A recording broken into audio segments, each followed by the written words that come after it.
What is going on? We are here live on Talking Music. Love Myself, the M-Bomb, intro. and Randy. How is everyone doing today? Beautiful day, blue sky, little It cold. is a little chilly, but I'll tell you what, it's a lot warmer than it was yesterday. Today, right now, it says 45 here in Rochester. I went on a ruck today. It was brisk 32, but yesterday was like 15 degrees. I mean, I'll take this weather, man. This is beautiful for Is it, February. is it 32 out? hmm Oh yeah, you're Well, right. here it's 45 now. It was 32 out Yeah, earlier, but yeah. I think yeah, that 45 is being generous, bro. it is a generous thing because I if you go think that's outside and that wind blows through you, yeah. forget it. I think that's got some of the sunshine to do with that. Yeah.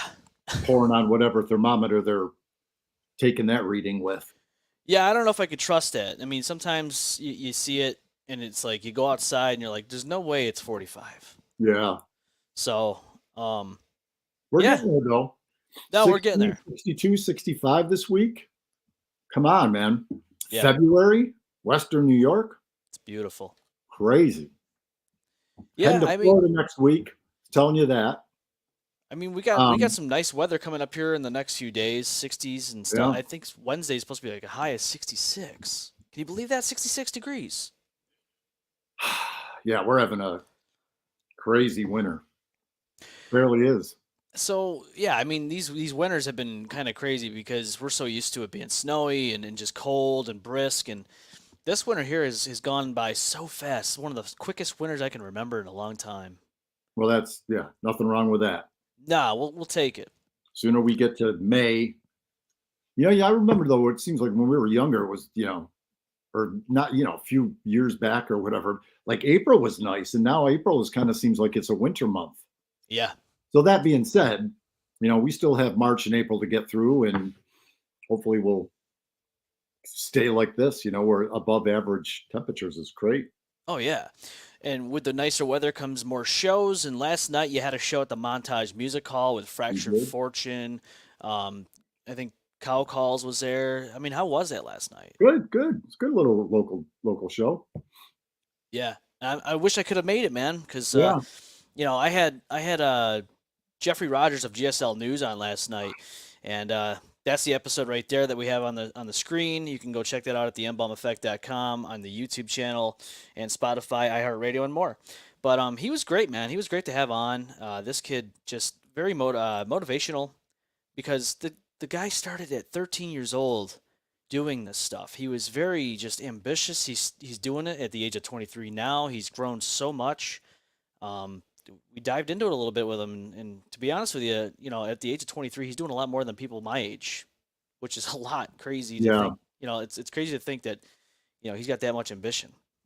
Yeah, I told you I was in my office having a bite to eat here as the show got going last night, and I tuned in for a couple of seconds of it. He's in there, he's got his suit and tie all on. Oh And you yeah. were saying when we talked a little earlier, did he come with a bulletproof vest on? So he's got a bulletproof vest because he admitted it on the show last night that he has been shot at on different occasions. So he wears the bulletproof vest, which you can see right here on Oh this yeah. this graphic here. He's got the word press on it and all that stuff. But Hmm. yeah, he changed real quick into a suit. And he came walking in. He had a cameraman with him. He's filming a documentary. He's going to be showing at one of the universities here, I believe, in Rochester. So the cameraman even asked me after we went off the broadcast. He goes, if there's any way I can get the audio and video from this, I go, dude, of course. Just let me know what you need from me because I'll send it to him, no problem. But yeah, it was a good show. This is a screenshot of last night on the YouTube channel. He came in. I shook his hand. I had quite a bit of people on with us last night on the chat, which was cool. So thank you to everybody that did that. But I'll tell you what, Randy, I know you have some ideas going on about local businesses and whatnot. I think we should do some of that stuff because to hear the young minds of the ROC and Yeah. hearing what they're doing is it's not only motivational, it's inspirational. It's something that I think is important. Yeah. I mean, like I said, how this kid just decided to go down this road at 13 years old and just, and we were talking about it. I'm like, he must have a police scanner, and then he kind of hears what's going on, and then just heads out and goes to the scene of whatever, covers it. Yeah, it's pretty cool. It is, man. It And it's is. also obviously dangerous. Oh God, yeah. I mean, he's doing risky business. You know, Yeah. he's out there getting shot at. I guess he said his car is in rough shape, and I mean, you got to understand this guy is traveling everywhere. He doesn't just do Rochester anymore. He does different counties. I mean, it's impressive. Yeah, I'm sure Rochester, unfortunately, can keep him busy on any given night. Oh God, yeah. Sometimes probably to the fact where he has to pick and choose which direction he's going to cover what he wants to cover. You Oh know, yeah. it's sad. Like I know we touched on the last podcast, just some of the reports out of just the crap that's going on Monroe Avenue now on a weekends and whatnot. It's just I don't know, and the local businesses and how they're you know wading their way through yeah, I don't know. It is what it is. It Yeah. is. It's how we navigate through it all. I mean, Yeah. especially as a business, you got to worry about these things because some people might be like, well, there was a new trampoline place, I guess, that opened not that long ago, and they had a big fight break out, and I saw in the comments people like, well, I was planning on taking my child there, but now I'm not anymore, and it's like, dude, don't blame the establishment. Was You this know, recently? I'd say within the last month, yeah. So that I remember that happened a few years ago. I think there was something that opened, and I could be wrong, like in Jefferson on Jefferson Road, and Okay. it was the same thing. It was like a Friday or Saturday night at like 8 o'clock, and there was an all-out brawl at like a jumpy house type place. And I Yeah. think I don't think it lasted long, and I think it closed, a month or two after. It's so unfortunate, man. And you hear these things, and you're just like, "Wow, man!" Especially when a business just opened up, Yeah. and they have these issues, and it's a struggle as it is already to open a business, and then you have these things happen, and you got to worry about people getting this bad image about you, and it's like that's not good. Yeah, I mean, that's something. There's no fault of the ownership on something like that. I No, mean, you can't help when something like that goes south quick like that. God no. And it's like, what the hell, is going on at a jumpy house? But I was watching, and it's great that we'll jump on a topic because it does. Sometimes we talk about what are we going to talk about on the podcast, and Yeah, sometimes we just get on one topic and then So there was like, so were you? And I know I asked you this before, but I'll ask you. Were you a Sopranos guy? Did you watch The Sopranos at all? I only saw a few episodes. I never actually followed the series. I actually want to go back and watch the whole thing. Yeah.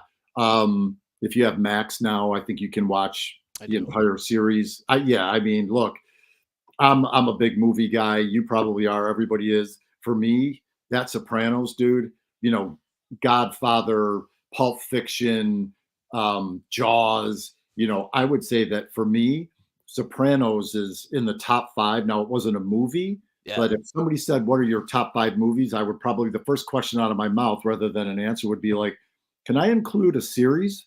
Because for me, man, I probably watched the series like 4 or 5 times over. But anyway, so there's an episode in The Sopranos where Tony Soprano's sister is at her boyfriend, I think at the time's daughter's soccer game, and she gets in a brawl and a fist fight with another soccer mom.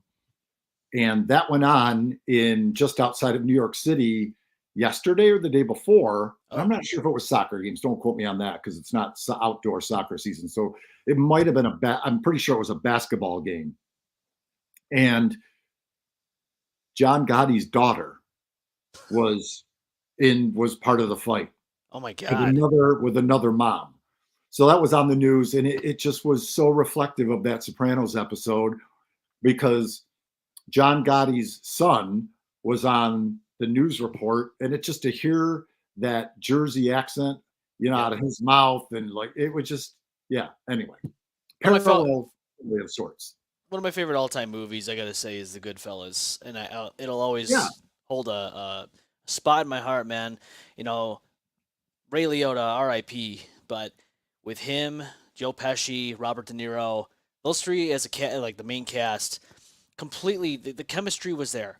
And right, I really wish they would have made more movies together. Casino was great, man. right. You had Joe Pesci and Robert De Niro, and if whatever reason, if they ever had a Ray Liotta in that movie, it would have been even better. But those are two classics, man, that I'll always remember watching as a kid and growing up as a teenager. I've watched it, and you just appreciate movies like that over time.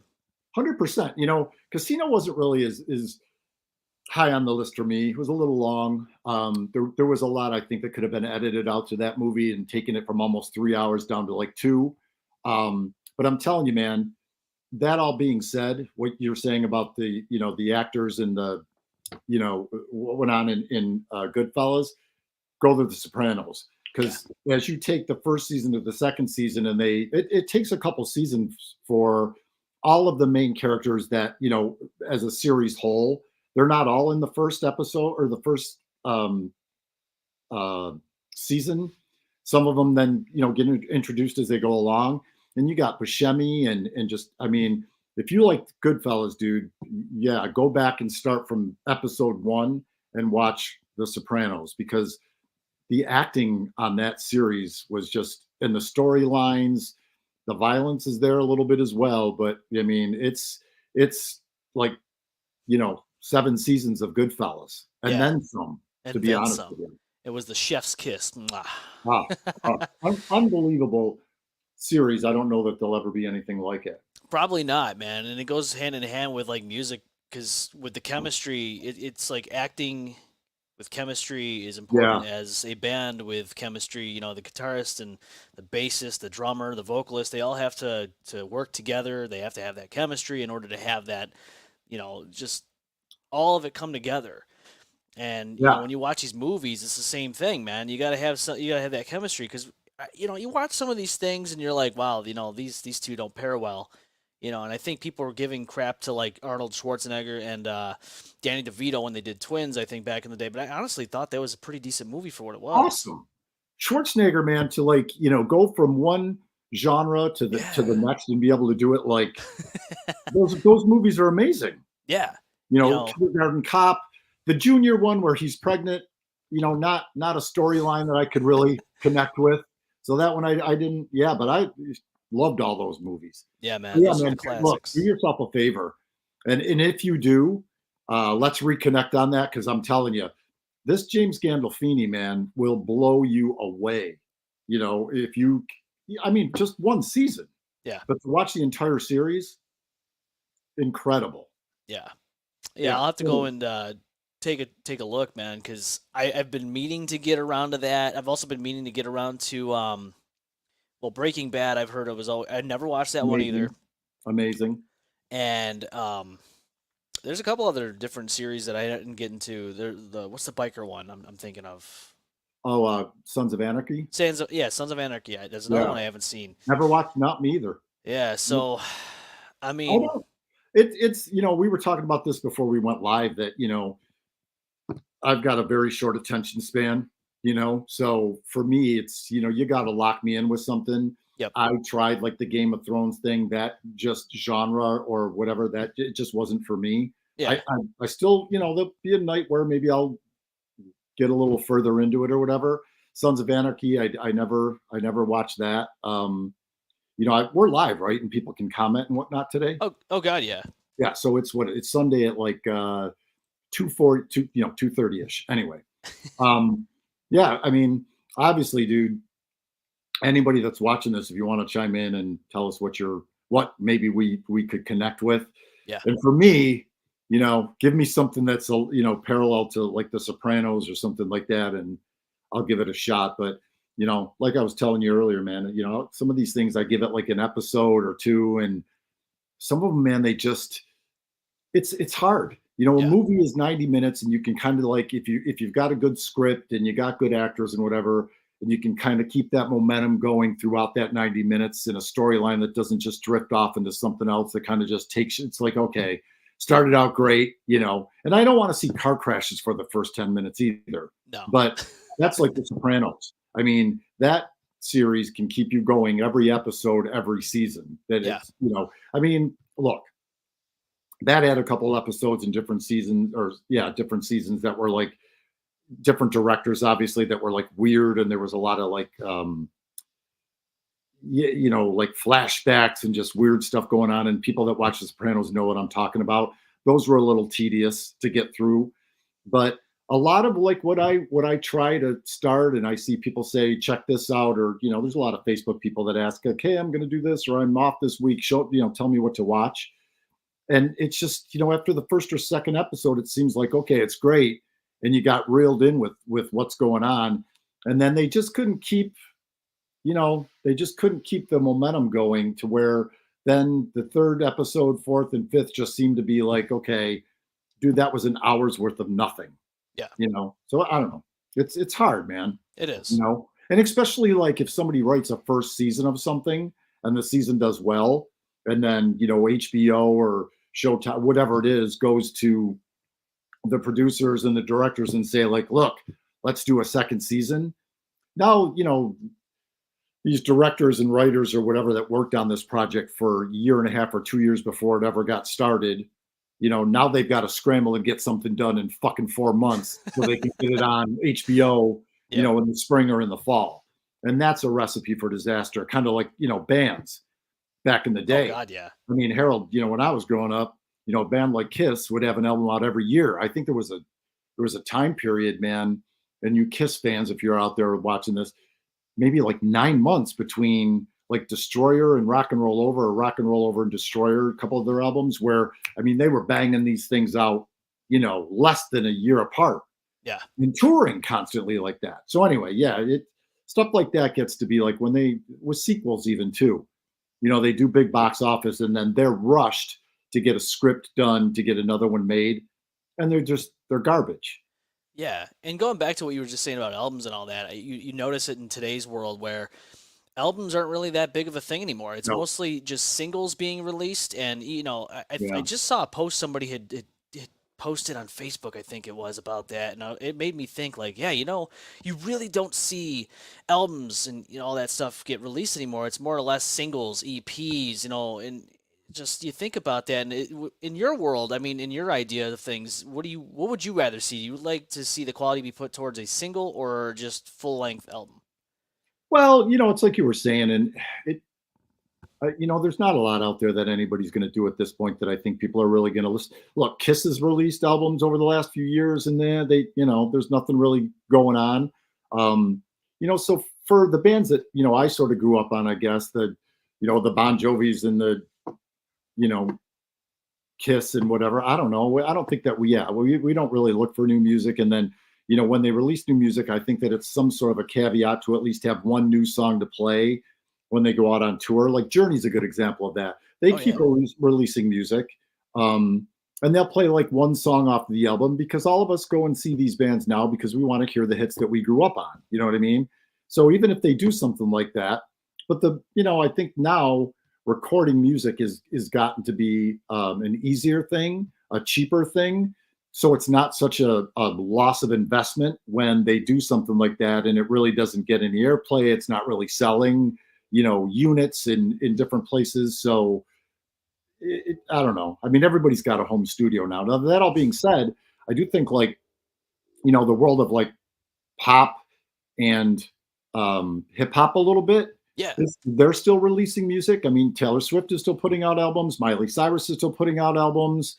All those kind of artists are still doing it. But when it comes to like rock and whatnot, and I mean, a lot of the bands that come to the Montage, in venues a little bit bigger, they're all still putting out music because I think your age demographic still wants to hear new stuff from those bands. But the classic rock bands and these legacy bands, I don't think there's any worth in it really for them to do, and then again, no one wants to hear that shit when they've done it. It's not like, where they're going to come out. If they come out and play 5 songs from a new album, it doesn't go over well. I mean, Journey, which I went to the other night, they played a new song.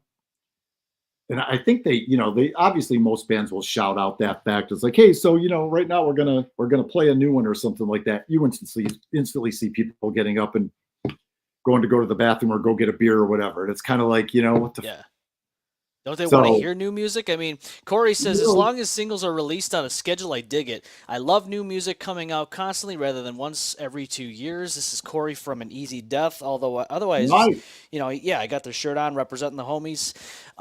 So he's also in Habits Have Teeth. And, that's what I'm saying. Like local bands like them, they've been releasing singles like that. And to me, honestly, I think it's a good idea because like every single that comes out, it gives you time to appreciate that song. And then you're like, well, shit, I want more.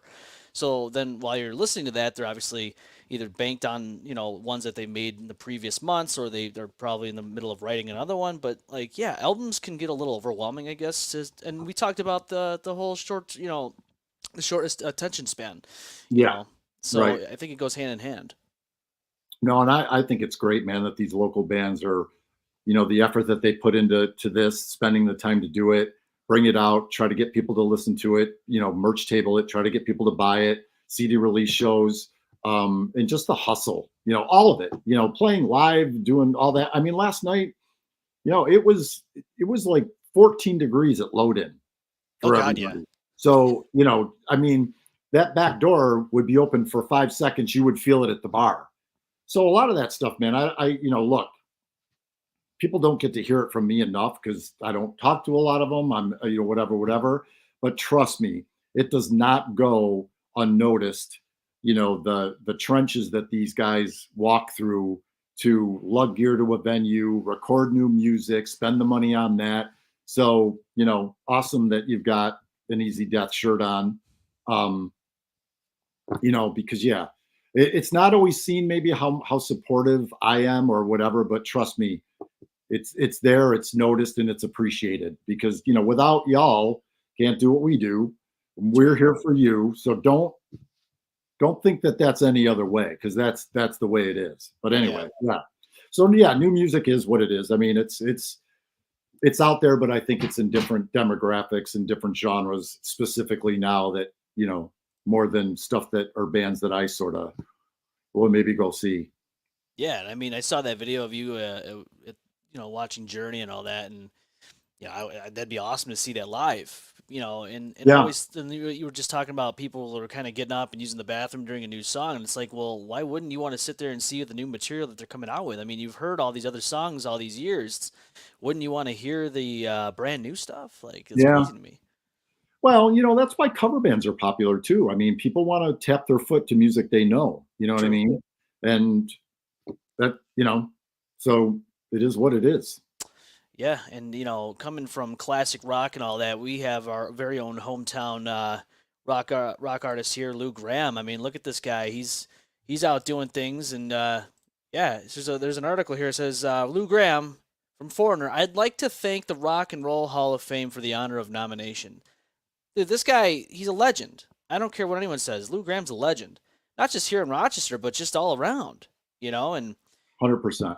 I'll always remember like so when I was younger, I played a video game called Grand Theft Auto Vice City, and people might think of that as, well, that was a violent video game, but honestly, what it also did for me was open my door to classic rock from the '80s and all that, and that's how I kind of learned from Foreigner and all that stuff too, like all different music, and and so I started listening to them more, and I think video games do have a huge influence on and learning different, getting to know and discovering different music, but Foreigner, I didn't know that he was from here at the time. I thought he was just probably somewhere in California or something like that. But then when you Yeah. learn that this guy's in our own very, very own backyard, it's like, holy shit.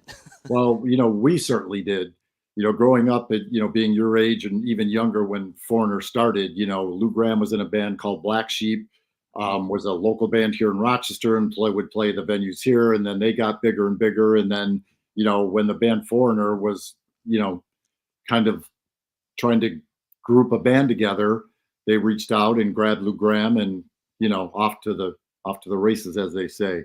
Yeah. And, so, we Rochesterians never missed a show. When he would come here, it was a big thing. I mean, he was at the radio stations all day, and yeah, it was quite a thing to see this guy.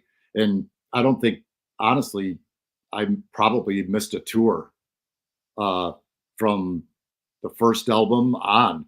They always played Rochester.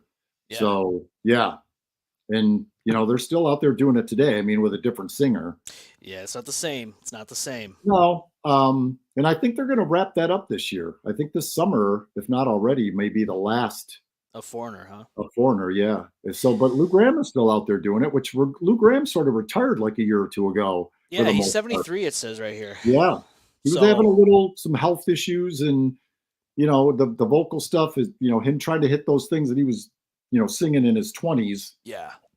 But to be in your 60s, even much less 70s, trying to hit those same notes is not the Yeah, easiest thing anymore. So, you want to try to be true to the music when you're out there performing it, and it's can be a little tough. it can be. It Yeah. really can be.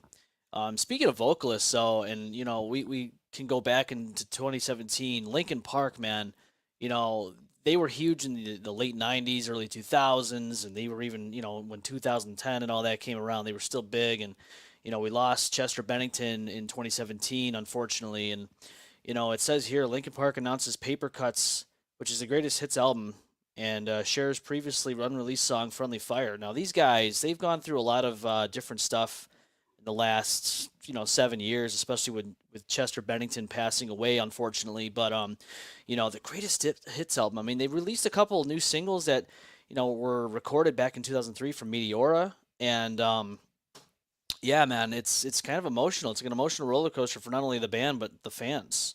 You know. Yeah, this is a band that I'm surprised never um, you know, did anything after his passing, whether it was just the one singer kind of like did something, or they brought somebody else into the band, or somebody existing in the band might be able to, you know, step into the vocal role a little bit. I mean, there's a few members in that band, as you could see by that photo you put up.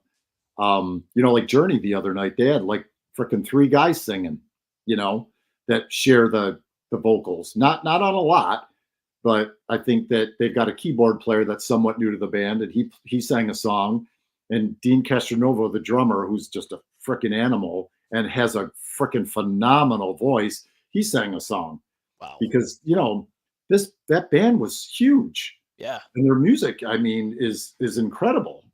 So I'm surprised that they never, carried on in some fashion.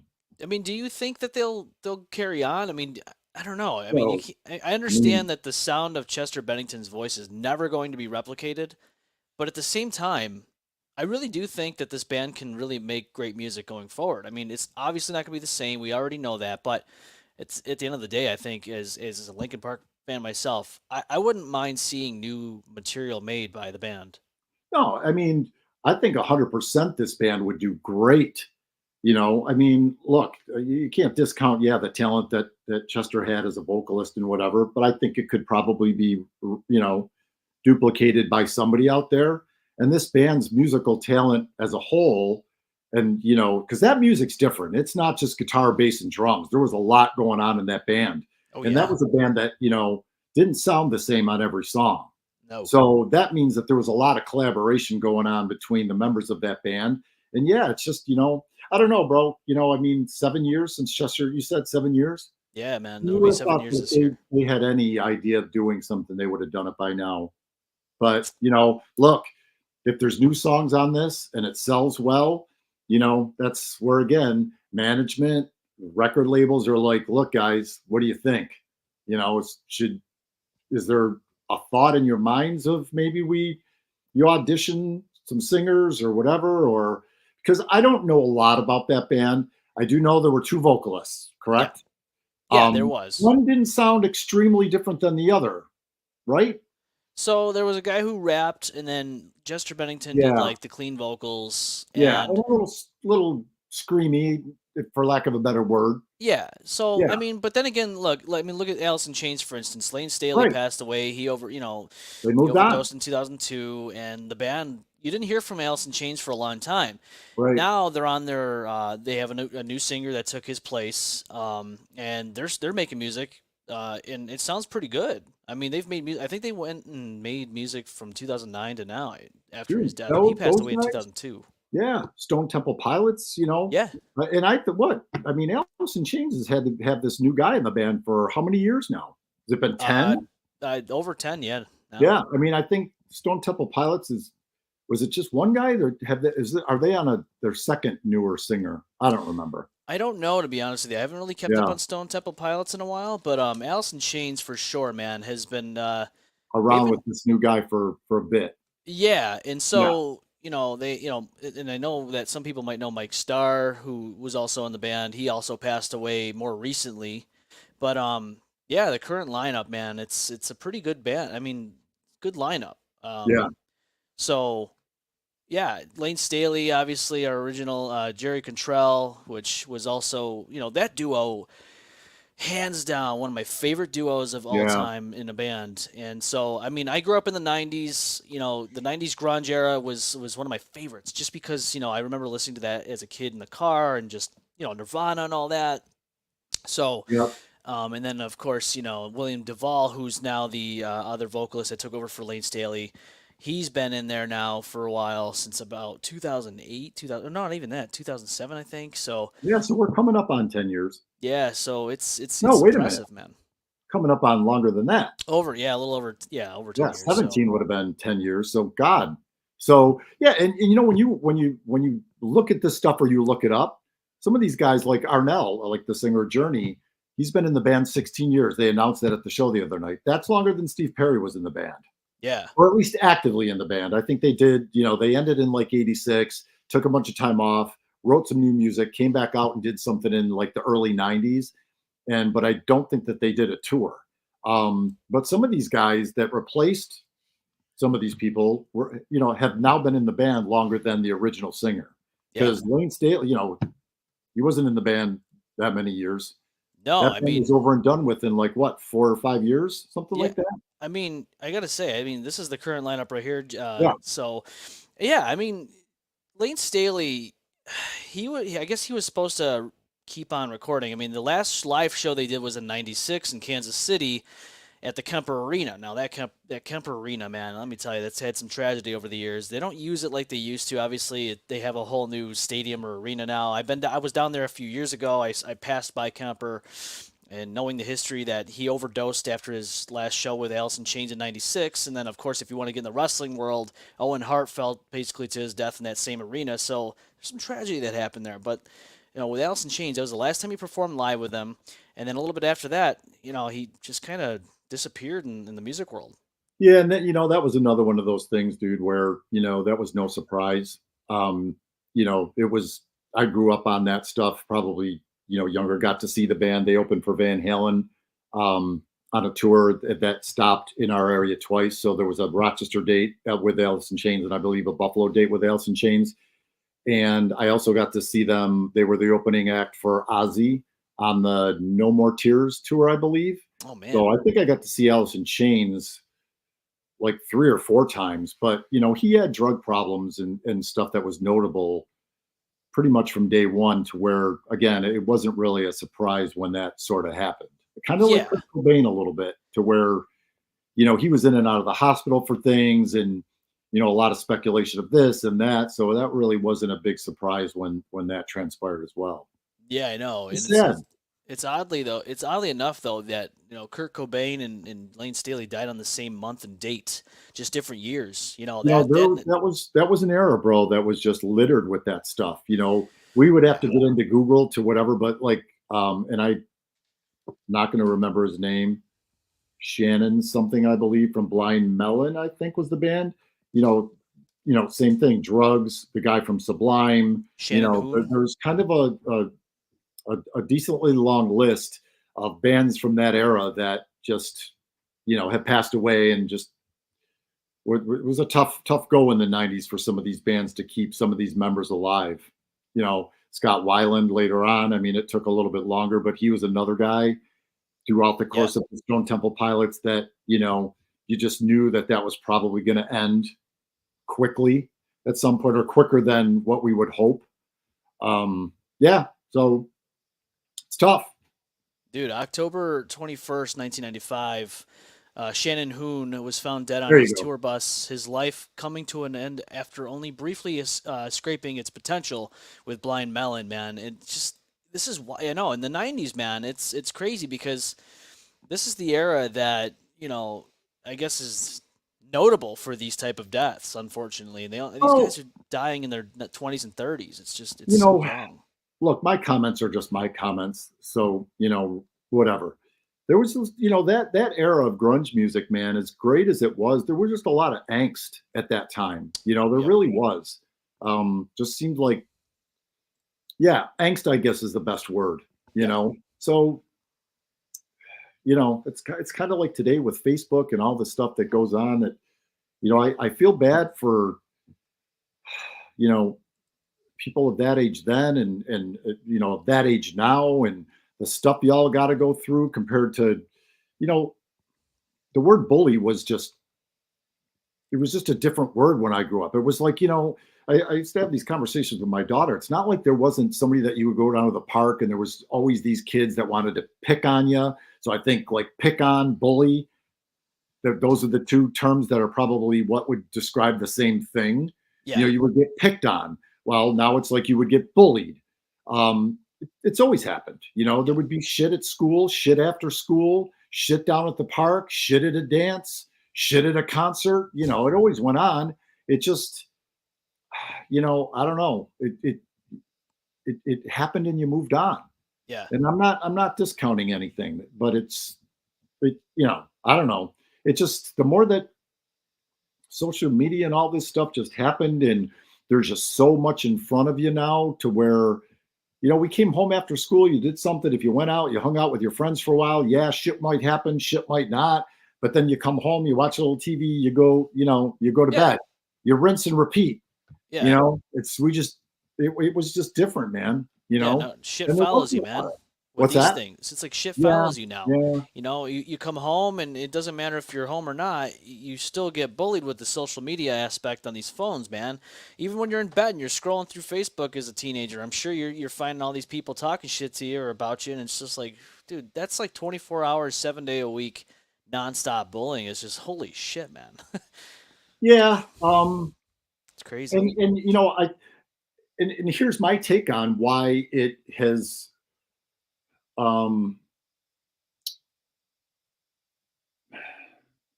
why it's so dramatic, I think, to people now, because for the most part, if you were down at our park and this guy and that guy fought a little bit and there were 10 of us around, that was 10 people that knew about it. 5 of those people may go back to school on Monday. And if you were in the summer, no one would know except those 10 people. And then, maybe I would say something to her. It just, everything is like out to the masses now. You know what I mean? Oh yeah.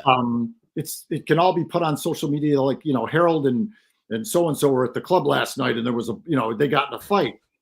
1,000 people know about it the next day, not 5. Yeah. So, and then that's where, you could go to school the next day and somebody comes up to the hall, in the hall, and they'll say like, yeah, dude, so I heard like you got your ass kicked in the park last night. Well, of course you walked away and you didn't feel well about it, but it wasn't like the whole freaking school knew. Now, one thing happens to you, 1,000 people know about it. 5, it's a different world, man. It is, man.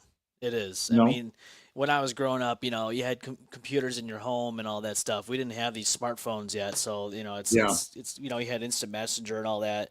And obviously YouTube came about in 2005, so that was like towards the end of my school career anyways, but like yeah, like you said, the school might know about it, but now it's like you have like 10 or 15 schools that know about it because somebody on Snapchat or TikTok videoed it as you're beating someone up or getting your ass kicked, and now everybody knows, and they're like, well, now you have a reputation because of that. And it's like, Jesus, man. And dude, this thing in front of us that we have, there was none of that either. So let me put it this way. Y'all knew where you stood back in my day. There's no other way. Back in the day.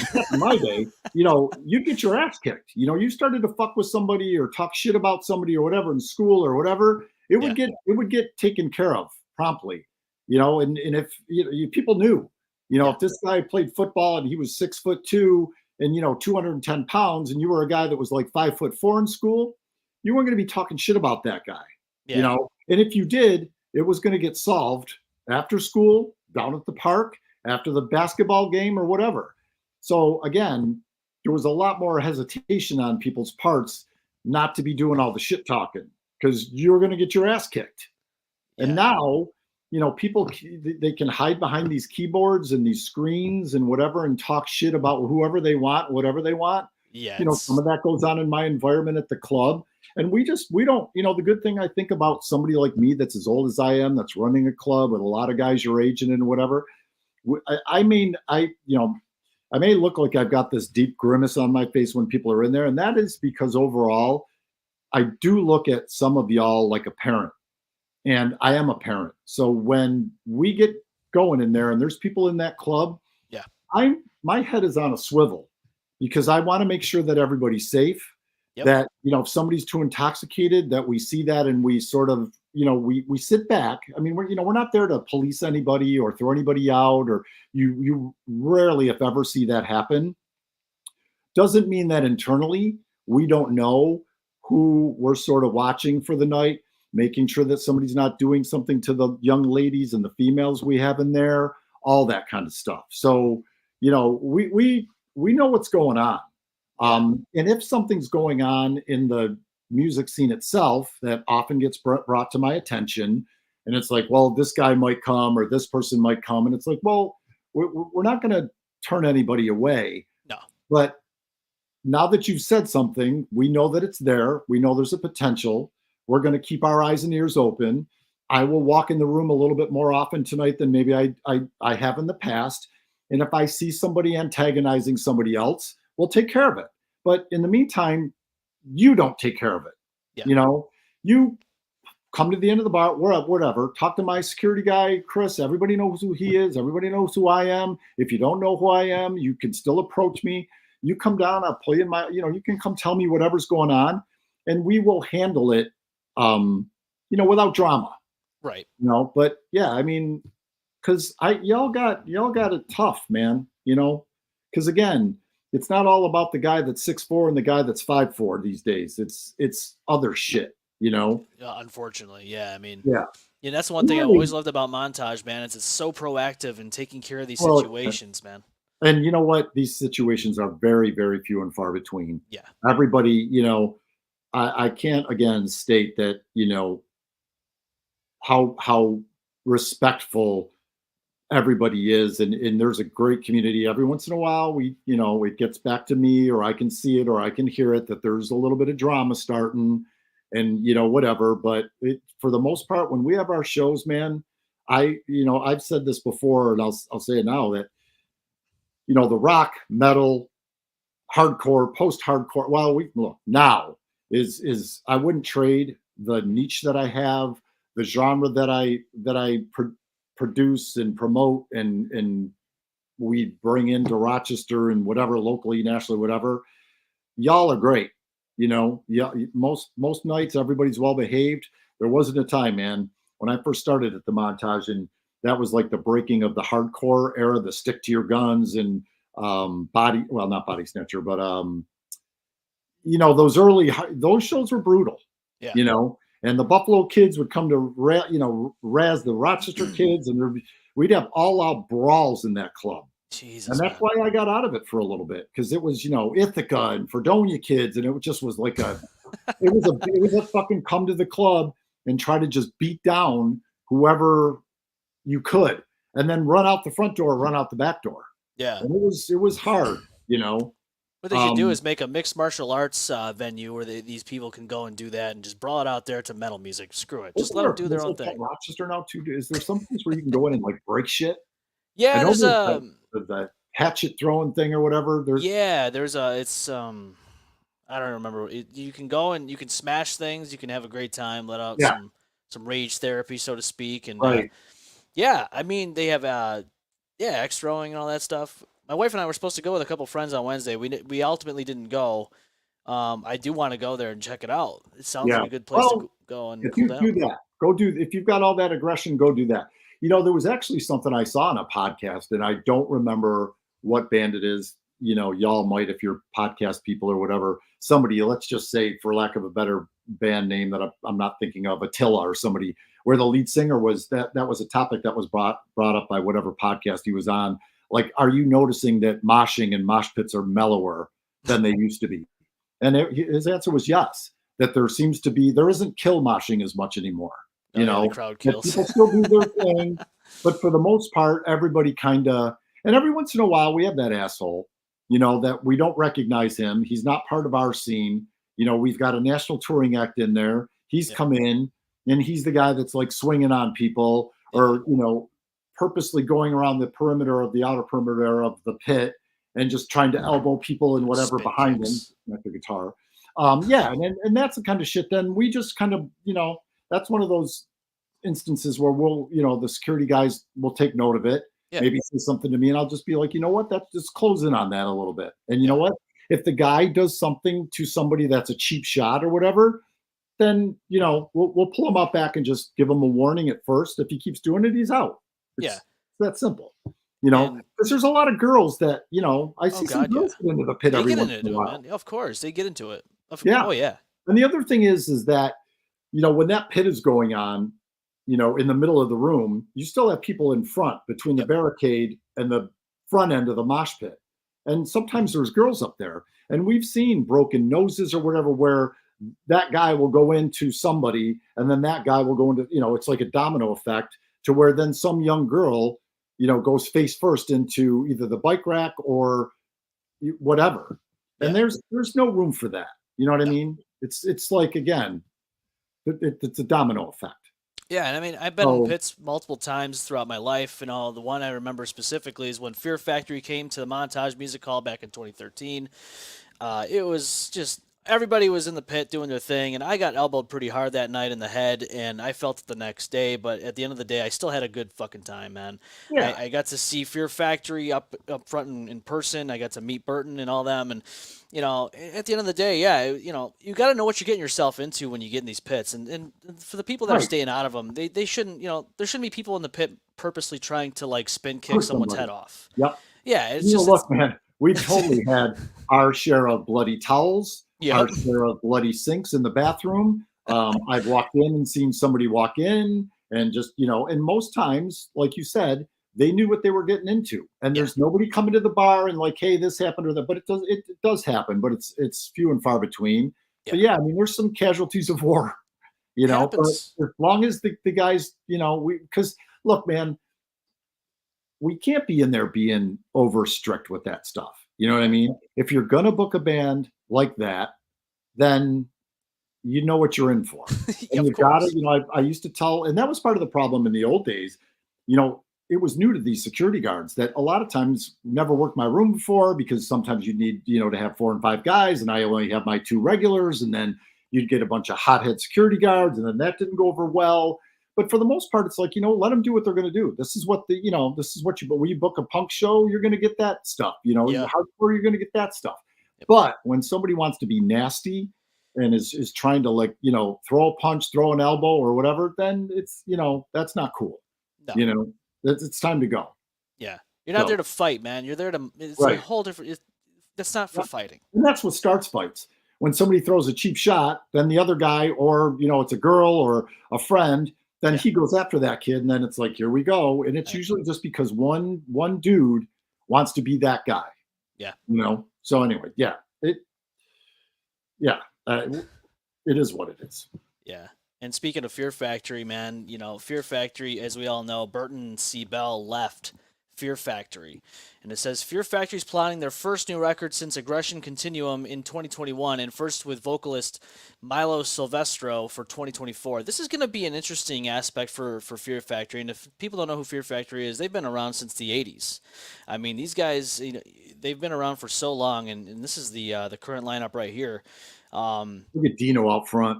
I know, man. He's a freaking legend in his own right. The guy just, and when I got to see them at Montage 11 years ago, it was almost surreal, because I was like, I listened to these guys for so long, and I'm like, there's no way I'm ever going to see these guys live. Well, then of course, you booked them. I got to go, and I got my head bashed in with an elbow, but I had a freaking great time. I don't know where Dino. Sorry to interrupt. Oh, you're good, man. I don't know where Dino lives, but he's been in the club a couple times.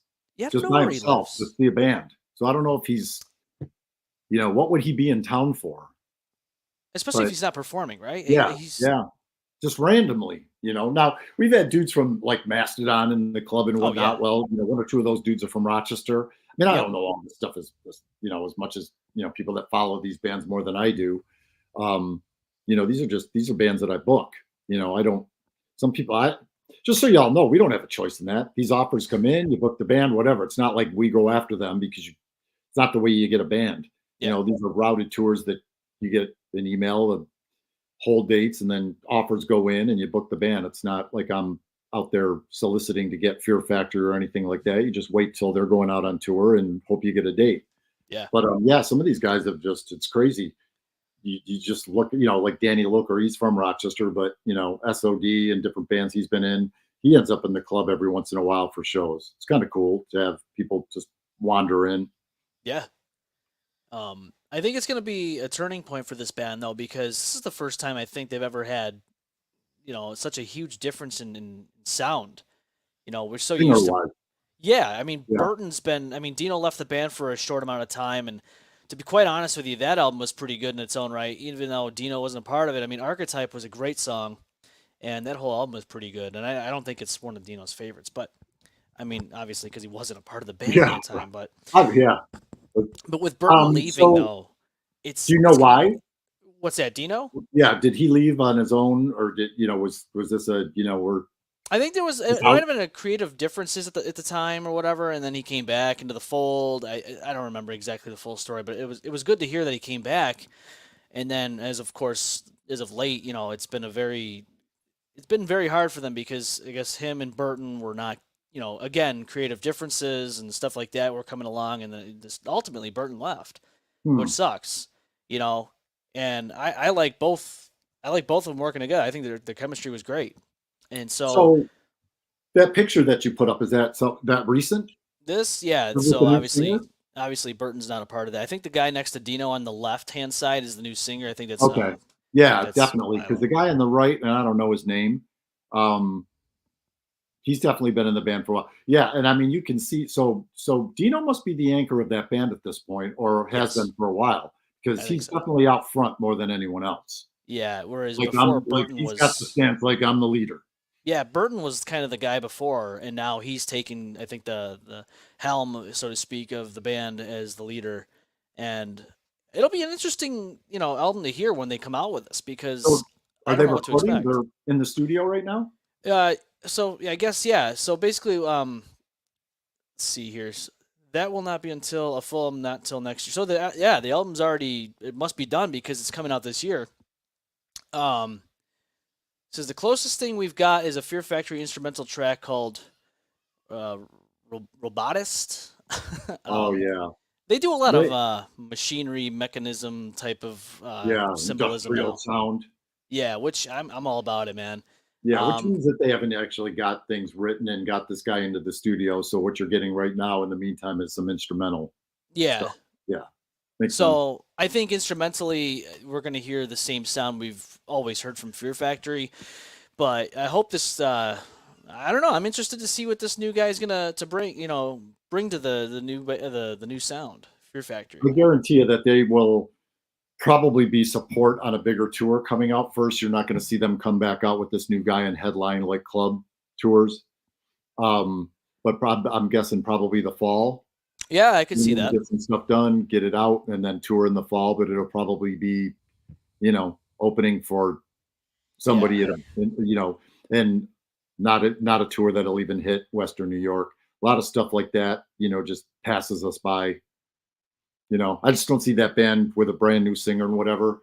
They'll probably be support rather than a headliner. yeah. I mean, Meaning that I doubt we'll see them at the montage. yeah. Unless it's a one off like the Armored Saint thing. Oh yeah. I mean, I think from the last time they were, so it's been what 11 years since Fear Factory's been there now. So 2013, we're in 2024, and before that, I think it was even long. I mean, it might have been 9 years before that show that they were around in the area. So I don't know, man. But yeah, as a headliner without Burton, probably, I don't Yeah. know. That's a hard one. That's a hard Well, one. they're going to want to put that band, not out on their own. They're going to want them to have a bigger audience to play in front of it first. So they'll put them out, as an opener, or direct support or something like that. I'm guessing. Yeah, I can see Yeah. that. But yeah, I don't know, man. There's a lot of differences that are happening in the music world, and this one being one of them that affects me because I'm a huge Fear Factory fan, and I've been interested to see what was happening with the whole lead singer vocalist story, and now with the new singer coming around, it's gonna be crazy, man. A couple things I know we didn't talk about, but they're on. There was something that I banked in my brain to talk about. I don't know if you can pull it up. See if you can pull up the St. Vitus club in New York City. They were shut down I don't know what all the drama is on that. If you could just, if you find it cool, if not, we'll just move on. But something went down, and there, it's political or something, and I don't know who it was, if the police or if it was, the fire marshal or somebody went in and just shut the room down. I mean, that's a very notable venue. I mean, they were, on a lot of the same tour ad mats that we would have. The bands that play our club would be either coming or going to St. Vitus. And I don't know exactly what happened. So there's a couple different things I wanted to talk, that I wrote down to just touch on that and some shit that's going on in the comedy world. But we'll see if you find this story first. If not, like I said, we'll just move on.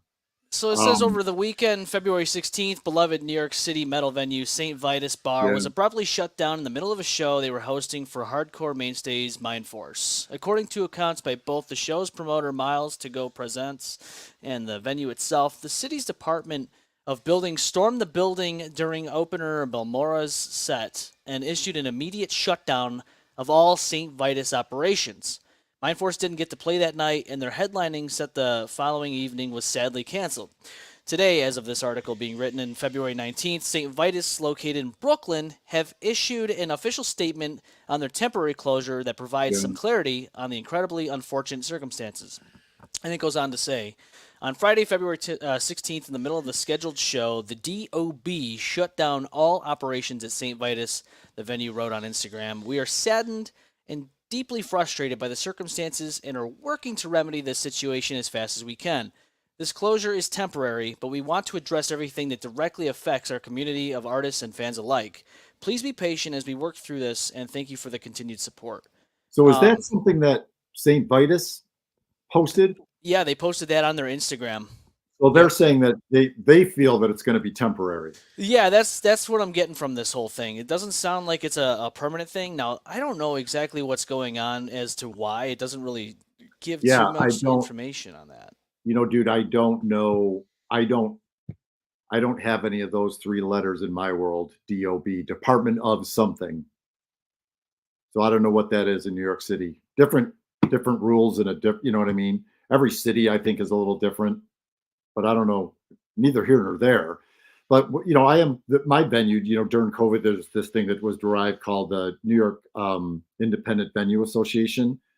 And I did get an email. There is an email thread going right now to try and to, write a letter or just sound off in solidarity, if you will. Yeah. To help this club get their shit back and get back open. Because I'm telling you, man, for a small venue like that, I'm sure that they had tour dates booked. These now have all been canceled. There's no money coming through the door when something like this happens.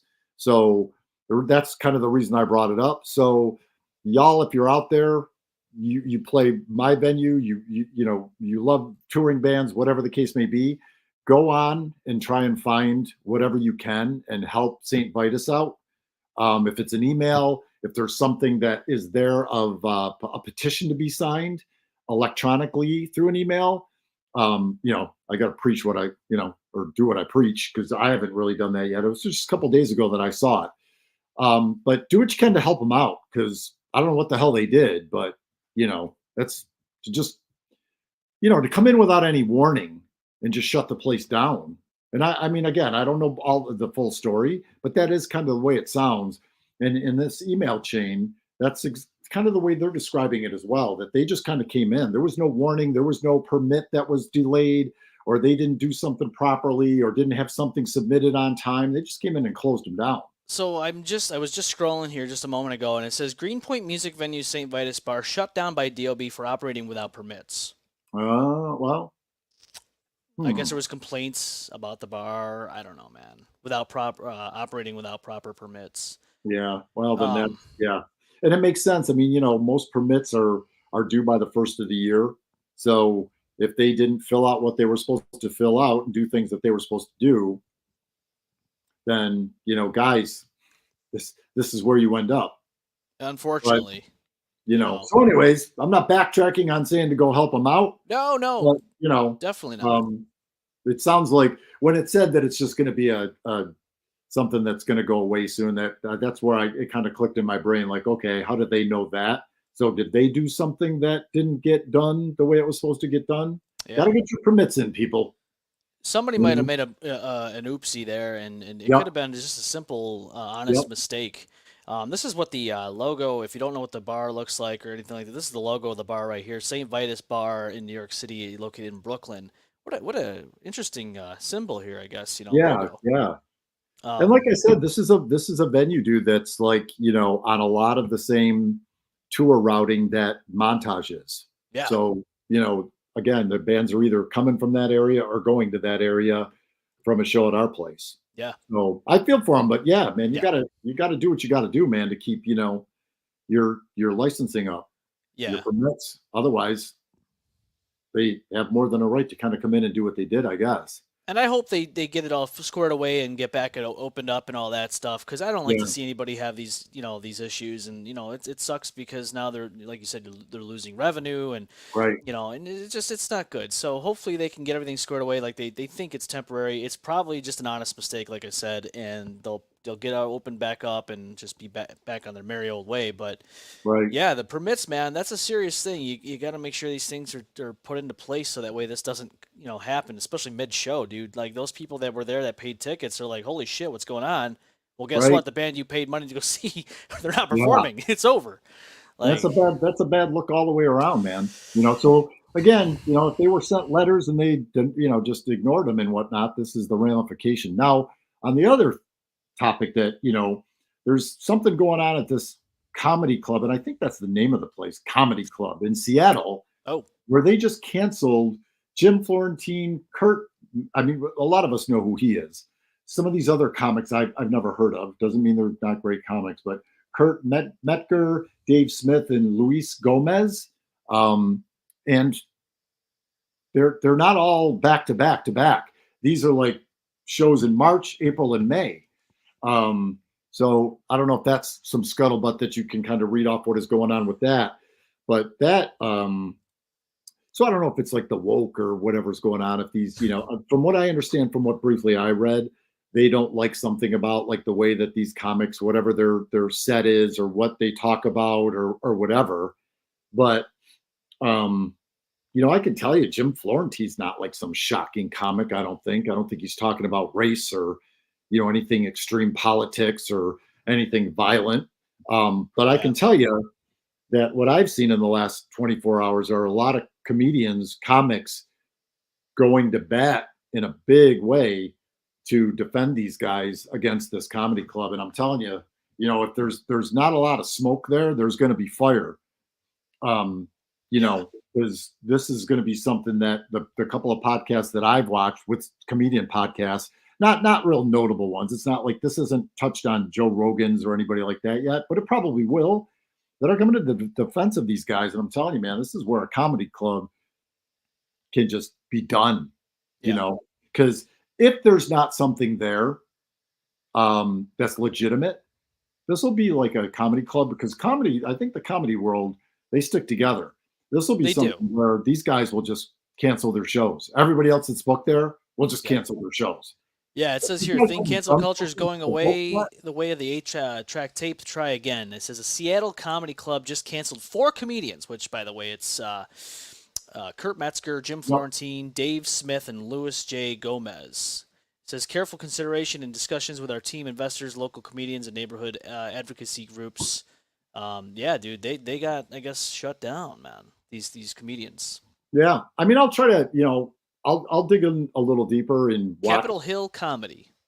And watch, try to see what podcasts and stuff is out there for some more information. We'll touch Joe on it maybe Rogan. on that's a podcast and see what it's all about. But again, dude, you start doing this kind of thing, you ain't going to be a comedy club long, And I do feel for places like that, because, I don't know if I was talking to you about it earlier when I brought it up, and I think it was you that, there's some rap dudes, country rap dudes that, if you book them, you're going to get emails and phone calls, and, they've done some things in the past or been associated with certain issues that, people don't agree with. Yeah. So you got to kind of pick your battles with that, of like whether you're going to cancel the event. It's best, I think, to know what you're getting into before you book somebody. Yes. If these people are a little, on the left too far or the right too far, or have done something to certain, females, whatever the case may be, should know that, and Yeah, just you don't should. just don't book the band. But once you've booked an artist or a comedian or something like that, you know, I don't know. Yeah, it's a slippery slope, but there's a lot of that out there that, you know, there's another instance of somebody that was booked here in Buffalo, a musical artist, and I'm not going to bring up names or venues or anything like that. And I saw the criticism about, why would you book this guy? Well, we'll never come to another show there, and this, that, and the other. So, you do have to do your due diligence and stay knowledgeable about, whether it's a band. And look, we've had that too. This singer did this, and that singer did that, and I mean, yeah, it's a slippery slope. But I mean, from what I'm seeing right now, it doesn't look like any of these guys are extreme in any way. So, this comedy club just maybe getting a couple of emails, and then doing what they did. I don't know. That's like I said, that's a slippery slope. And it says it right here. It says the note from Jez Anderson, the club's owner and booker, doesn't directly explain Yeah. why any of the four comedians are not suitable to be heard at the club in question. It's not a matter of poor ticket sales either, since some of the shows are still several weeks away and could, in theory, sell out between now and then. So honestly, dude, this sounds like it's somebody's blowing smoke out of their ass, because at this point, where's the proof? No, I don't like that either. Right. So I think you said they haven't done it. Something about, like, I don't know. The one thing you said sounded like you said that they didn't do anything wrong. And ticket sales, it wasn't because of ticket sales. Nope. So, at that point, then I think you owe these comedians to say what's on your mind and why you canceled these events. Because, you're kind of softening things a little bit. Well, they didn't do, the sale tickets, not ticket sales. Well, we don't want to offend the comedians by saying that they weren't selling tickets. They were. It's like, well, all right, then what's the problem? And that's Kurt Metzger right there. He's somebody I haven't really watched this guy, to be honest with you, so I don't really know much about him. But Jim Florentine, for instance, I know more about him because I used to watch Crank Anchors. He was a part of that show. If you don't know what that is, the puppets with the prank phone calls back in the day. But yeah, dude, there's no proof, no proof in the pudding here, and they're just canceling these guys with no explanation. Right. Yeah, I don't know what. Interesting. I mean, again, I guess we'll have to see where this goes, and maybe you'll hear a little bit more. And look, I'm pretty positive that most of these guys will end up on a podcast at some point, saying, we did nothing. I don't even know what this was. All of a sudden, we just got a phone call or an email saying, like, we're canceling your date. Yeah. That's just not a good thing. We've had Florentine in the montage more than once. Just doing a quick little thing. Him and the metal show guys were all on a tour stop. They opened up and just did little bits. But I don't know him to be, a comic that says anything outrageous that would, be deserving of a cancellation of a couple of nights there. But anyway. Yeah. And I'll be honest with you, man. Joe Rogan, since he's a comic, he'll probably be talking about this, if not already talking about this. Yep. So that's going to be interesting to hear when I look up that episode, because I am very curious as to what actually transpired for this to even happen. Well, I mean, when you cancel 4 different guys in 4 different months or 3 different months or whatever it is, that there's no common. I don't know that there's anything in common between these 4 comedians. Yeah. That I know of. Again, I only know 1 out of the 4, but it just does. It seems like that's a wide net to cast. Yeah, it is. 4 guys at once. I mean, I can understand maybe one comic, something happened with that person or whatever, but then like you hear 4 of them, and you're like, geez. Well, and again, let's see what transpires. I mean, I don't know. Somebody's like Jew shaming or. Something happened. I don't know, man. Negative about a certain race or what's going on, and like I said, you got so much going on in the world right now, Ukraine and Israel, and it's So most of that stuff, just I don't know. If you're smart and you are a public figure, which comics, bands, and anybody that's got a voice, maybe don't. Maybe just don't. It's like us when we talked about doing this.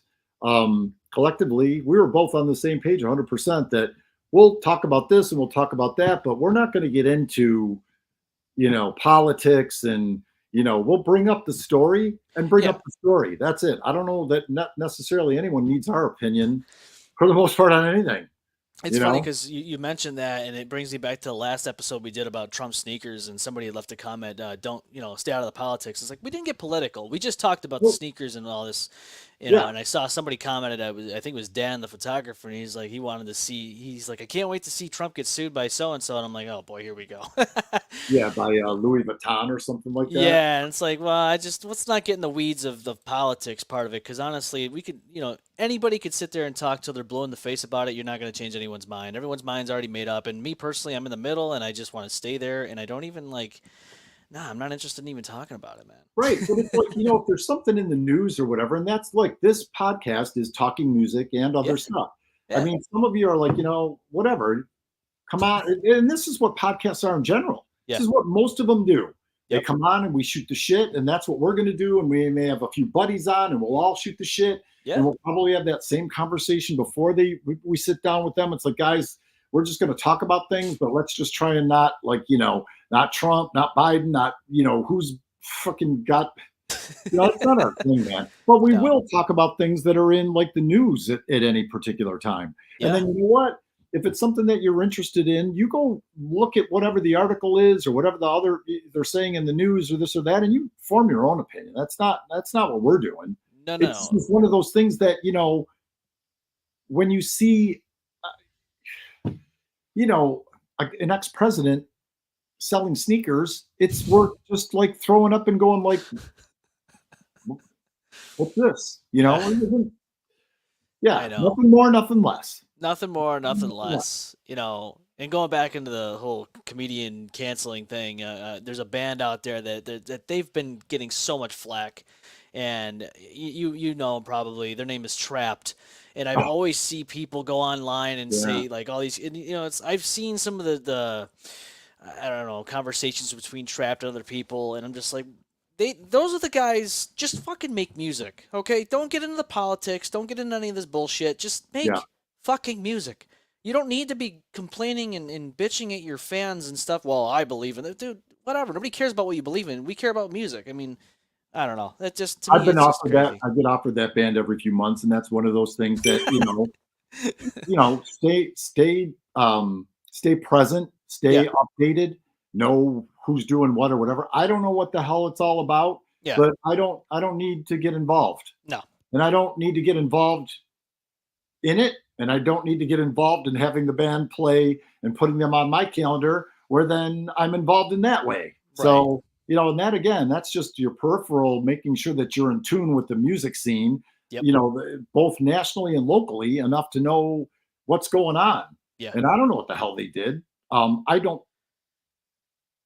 don't think that they're a band that's going to draw that well anyway. So I'll say that. Maybe I shouldn't, but so it's just not a band that I don't know. But I I don't even know what it's all about. I just know yeah. that they've become a joke I for will say whatever reason. this. I will say this. I think the only way they got popular is from that one song, Headstrong, from Well, yeah, 2003. yeah. And, Dude, it's you're the same riding on a song. fucking song that's what, 11 years old, 20 years old now? I don't Yeah. know. It's been so long. Anyways, I mean, just, they're, they're a flash in the pan at this point, in my personal opinion. I'll just say it as that. I mean, I just, I don't know. I I don't know can't what say they, I've again, even, don't know what they did. No right. idea. I mean, there's a lot of that. Those, all of those bands are still out there, on, like emails and offers for, Smile Empty Soul and Trapped and all of that stuff. I don't know what I don't know what the drama is. I don't know what they did. Well, Don't have Smile Empty time. Soul, I didn't hear anything about him. Yeah. Yeah, no, I'm just saying that I'm comparing the Oh, era, and the bands that Tantric, Smile Empty Soul, there's all those bands they're still out there touring. I don't know what Trap did to get themselves into this pickle. yeah, I I don't don't know care. initially what they I don't did, but have I know that I've time. seen some back and forths between them on Twitter and all that, and I was like, wow, they don't engage with that kind of nonsense, right? First of all, Yeah, second of all, I mean, people have eyes on you. They're gonna see how you react to other people commenting on your stuff. yeah, Probably best to just avoid it, And going back right. to Smelty Soul, man, that guy, Sean Danielson's such a great person, man. I met him a few times at Montage Music Hall. He's very down to earth. And I see that he's still touring, man. If he ever comes back here, I'd love to see him back at Montage again. Well, I think they're going to play Syracuse maybe soon, Did and then see we'll that. see. I did see that. I get offered the band quite a bit, and hmm, we've done them a few times in the past. I don't Yeah, know. I think their following has dwindled a bit. But again, that's just neither here nor there. It could just be Rochester. could Yeah, be. I be careful what I say with stuff like that too, man. I love Smile Empty Soul. Me too, Great man. band, great live. All of these bands still, for the most part, most of them when they, are out there and they come in and they're still putting on a great show. Some not, but most are. But some things I just haven't had success with, and that could be market specific. It's just they're just not. They could play Buffalo and do 250 people, and Rochester it's 100. Yeah, And there's a lot of that. Syracuse is more of a radio market. They've got a couple of radio stations up there that get behind bands and shows and play stuff that's from that era a lot more than Rochester does. So they're going to do it. They're going to do bigger numbers there. So that's so go play there. I mean, whatever. It's yeah, yeah. We do better with the metal and the hardcore than maybe Buffalo or Syracuse do. yeah. And that's a fact. So it is what it is. But yeah, No, it is. great band. Great band. I know, love Smile. I without knowing what the Frick Trap did, I think they were a great band. Yeah, I don't know, man. It's not like I disliked their music or anything like that. I just, with the whole thing, I was just a little turned off by the way they were kind of talking to the people that, I was just like, dude, you don't have to get to that level. Just avoid it, man. Just ignore it. I tell people all the time, when you get into any type of content creation, whether it be music, podcasting, YouTubing, whatever you want to call it, dude, you have these hecklers, you have people that criticize you, and if you get in there and engage with them, you're just giving them exactly what they want. And when Yep, people see that, they go, absolutely. I don't know about that guy anymore. And that might be another thing, dude. You know what? You and I, now that we've touched on this, and we'll look into it because I would like to know Yeah, what the catalyst was of like this band bashing of them. yeah, And then, again, we could touch on it in the next podcast. This is what happened. Okay, cool. So now we know. And, if y'all didn't know, now y'all know that this is what they did. This is what, or, I don't know what it's all about. Cause yeah, we don't certainly want to pour more gas on that fire either. oh God, no, Yeah. no, I mean, they've unfortunately, dude, you don't want to see anybody have their livelihood taken away from them nope, unless it was deserving, right. So anyways, dude, where are we? About an hour and 20 minutes? Almost hour and 17 minutes, my man. All right. Well, what do you think? Yeah, dude, I think we had a pretty good session. We talked a lot Yeah. about different music news, and we touched Cool. upon other stuff too. So it's been great. It's been a great episode. Everyone that's watching right now, thank you so much for checking us out. Make sure to go to the Montage Network's YouTube. Go subscribe. Hit the bell for all the notifications, especially when we do stuff like this when we go live.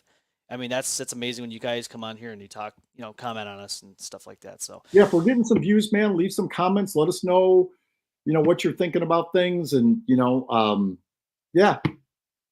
And we'll be back. I go to Florida here for a week. So hell maybe yeah. maybe I'll, I don't know if I can find Wi-Fi in weird places. Maybe we'll try to do something where the palm trees and whatnot are behind us. And hopefully it's, not a winter blizzard up here so that I'm looking like an asshole down there. Look at me. I'm in 90 warm weather, and you guys yeah. are suffering. You got an umbrella in one hand and a drink with an umbrella in one hand and it's 90 degrees here. How you all doing? Yeah, I know. Really Scott Shaw says great content. Thanks, Scott. Thanks for tuning in with us, man. That's Scott Shaw is my best friend from high school. Dude, that's awesome. Yes. Thanks, Scott, for checking it out. Yeah. He is down in Myrtle Beach where I'm sure that they're doing better than we are today, temperature wise. But yeah, he's been living the sunny life for a number of years. He got out of New York State years ago. Smart man. Yeah. Well, don't get me wrong. I love Rochester. No. I've grown up here. I was raised here. I lived here all my life. But at the end of the day, man, I got to say, the winters are rough, dude. The winters are rough. The dark skies are tough. They get to you. And the older you get, you know why that word snowbird is there, because it's like, I'm waving that flag, brother. We're leaving to Florida this week just to, which I was telling you earlier. Yeah. We're getting out of Dodge for a little bit, but Dodge has been pretty fucking nice. It's been nice this over the winter months. Yeah. So, but still going to do it. Get away for a little bit. Just relax with the wife and eat some good food, drink some good drinks, enjoy some sunshine, hopefully, knock on wood. And anyways, if I don't do something with you then, we'll regroup when I get back and we'll be back at it and we'll get upstairs and interview more bands and all that good stuff. 100%, man. I hope you have a safe and good trip to Florida and enjoy the sunshine down there. I will be up here just braving the cold. Well, hopefully not. I mean, we got some great days coming up ahead, and maybe while we're there, yeah. It always does suck though Yeah. to be in Florida, on most winters if you do that, and then it's like, motherfucker, the fucking week we decided to come down here, it's like fucking 70 degrees back home. Right. It's rare, but it does happen. So I hope it's nice up here and stays nice for everybody too. But I am going to Florida for a week. So anyway. All right, man. Always good chatting with you. 100%, man. And All right. I will catch you next time. Peace. Peace.